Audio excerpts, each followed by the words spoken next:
Hey, what's up? April Duran here for Raghouse Media at the Upland Vintage Vault, and we are so excited. We have 70 vendors on site for their holiday shopping spectacular. It is off the hook. There was a line actually to get in, and there still is a line. We're practicing a safe distance, plus wearing masks, but I'm in here in the building all by myself, so that's why I'm not wearing a mask. You can find Raghouse Media right here in the very front of Upland Vintage Vault. And we are also collecting gently used jackets, scarves, and come on in, Gina. Gina, the founder of the IE Hope Collective, just walked in. So we're actually going live. Our Wi-Fi's picking up. Cruise on in over here, Gina. Put on some headphones. Alrighty then. Let's see.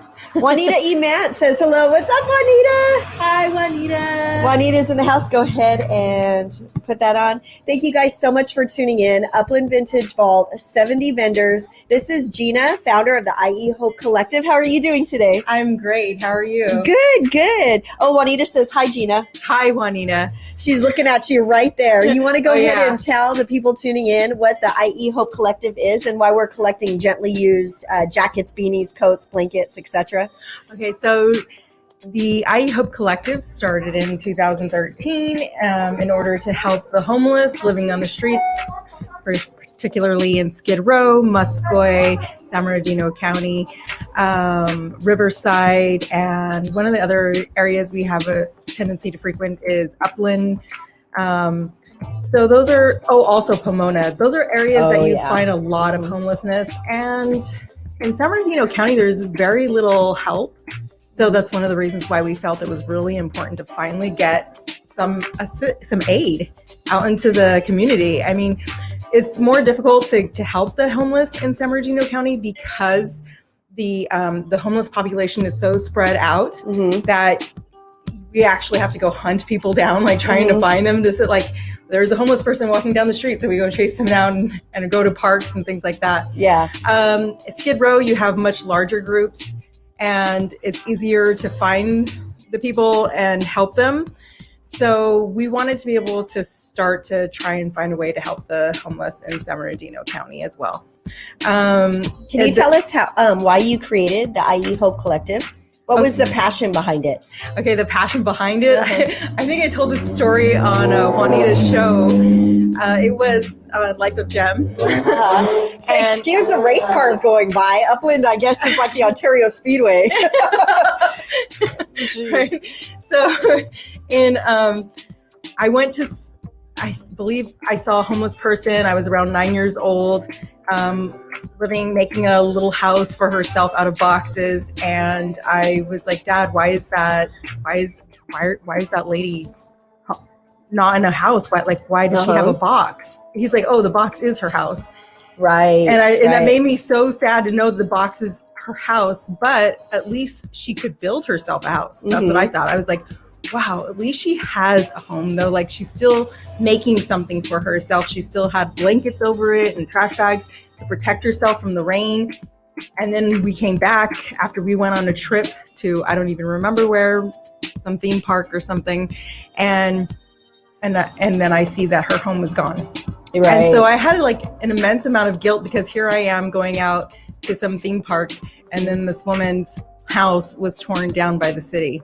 And I asked my dad why, and I couldn't understand that because I thought, hey, everyone has a right to have a home.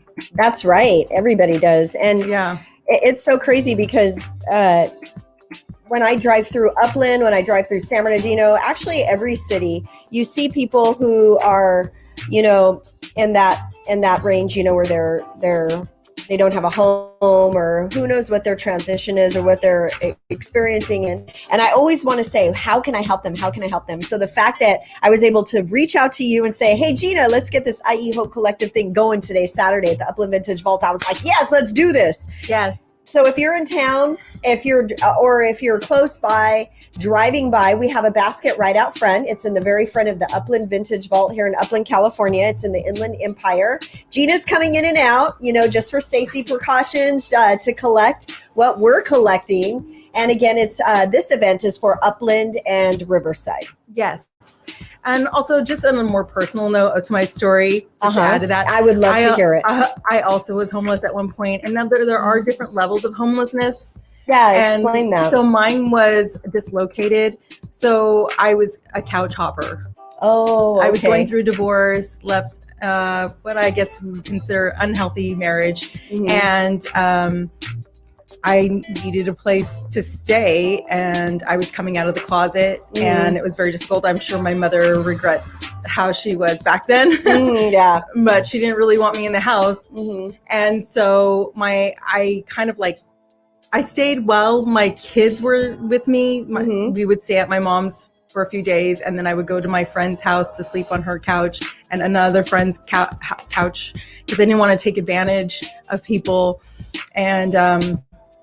And then finally, an aunt had taken me in for the remainder of I think it was probably 3 more months. I was homeless for about 6 months, but a lot of people, they're like, Gina, I kind of don't know if I'm homeless or not, but I'm living out of my suitcase and my friends let me stay at their house. I'm like, yes, you're homeless. Yeah. And actually I was then, if that's part of it, I was actually homeless too, because I had just came out of a relationship as well. And I didn't quite have an area. This was probably it was before I became just not even, I was just trying to protect, take care of myself. So you coming out of those two transitions, I would never consider that homeless, but it is considered homeless because you don't have a home to go to, open up the door. Exactly. So a lot of people find themselves in that situation, and it's scary. Yeah, it's really scary. It's called dislocated, but it's still a form of homelessness. And yes. I mean, whether you're a couch hopper or someone who lives on the streets, that's still homeless.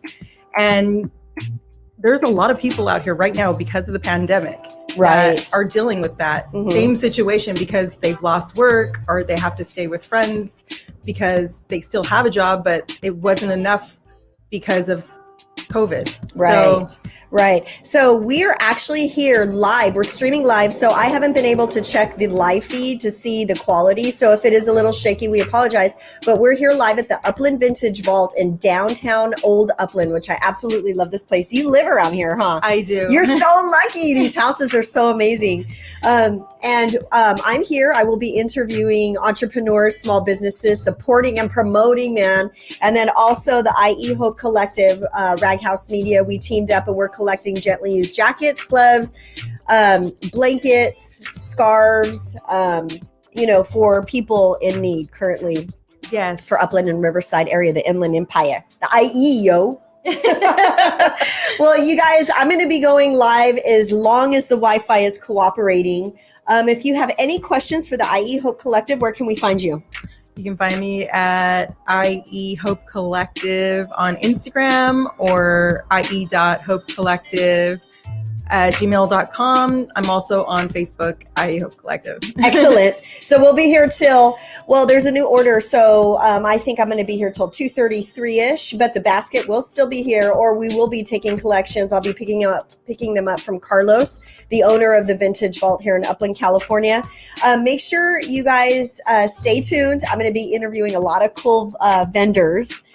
People who have these amazing personal creations they spent hours on, and make sure you purchase small. Not only this holiday, but every day for birthdays, special events. These people put their heart and soul, blood, sweat and tears into their product. So sometimes it's just nice to give a gift though too. Yes. Or just give a gift. I'm like, I never do that. No, just kidding. I do it all the time. Yeah, you're so sweet. So you guys keep tuning in. Thank you so much. I apologize if the quality is a little shaky. We are doing this Wi-Fi. I'm not even plugged in. This is amazing. So anything else before we go? No, that's it. Thank you so much for having me. Yeah, absolutely. Gina, again, will be in and out. So if you have any questions, you can reach out to her on social media. If you're not too far, there could be the possibility that one of us, either Gina or I, could pick up gently used coats, scarves, jackets, blankets, and gloves. So let us know.